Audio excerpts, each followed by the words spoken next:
Here's a real estate exam practice question you don't want to miss. Taxes for the year were $3,556. Closing is set for May 16, and the buyer has agreed to be responsible for all charges on the day of closing. Using the 360-day method, how would this proration appear on the closing statement? Now, when it comes to annual prorations for tax amounts, I like to use what is called the DAM method. That is a three-step process to get you to the answer, which is you divide, add, multiply. I like to say this is used for tax. Tax has three letters, just like the word DAM. Now, the second thing you have to remember when it comes to this is that this has a certain code, and that is debit seller, credit buyer. I like to say, don't sing Chris Brown. So when it comes down to that, you can automatically eliminate certain answers. Here, this says debit seller, credit buyer, but it has two different amounts. So that automatically is going to get canceled. The amounts have to be the same. This one says debit buyer. I already know that's wrong, because it has to be debit to the seller. And then here we have debit seller, this amount, credit buyer, this amount. And then here we have debit buyer, this amount, credit seller, that amount, which that is totally wrong. So that means that the answer here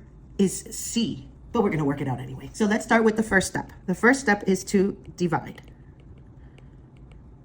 So what you're gonna do is you're gonna take the amount of taxes for the year of $3,556, and you're gonna divide it by 360 days. That is going to equal a total of $9.8778 per day. Do not round in this step. The second step is to add. And you're going to add from the beginning of the year, which is from January 1, all the way until we see the day of closing is May 16, and the buyer owns that day. So we're only going to count until May 15, which is only seller days. So since we're using the 360-day method, that means that every month, January, February, March, and April will have 30 days.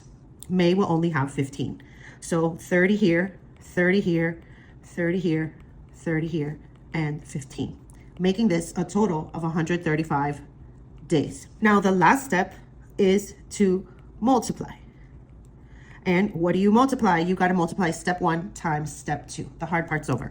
So we're going to take 9.87778 and multiply it by 135, and that is going to leave us a total of $1,333.50 that you are going to debit the seller and credit the buyer. Notice we're going to debit the seller. Debit the seller means take away. Those are the seller days. So the seller owes taxes for that day. Therefore, we are debiting the seller. So as you can see, our answer of C is correct. Let me know if you have any questions in the comments. I'll be more than happy to go over them. This is a really good method for you if you are still struggling with learning how to prorate for your real estate exam. Follow me for more real estate exam practice tips, tricks, and practice questions.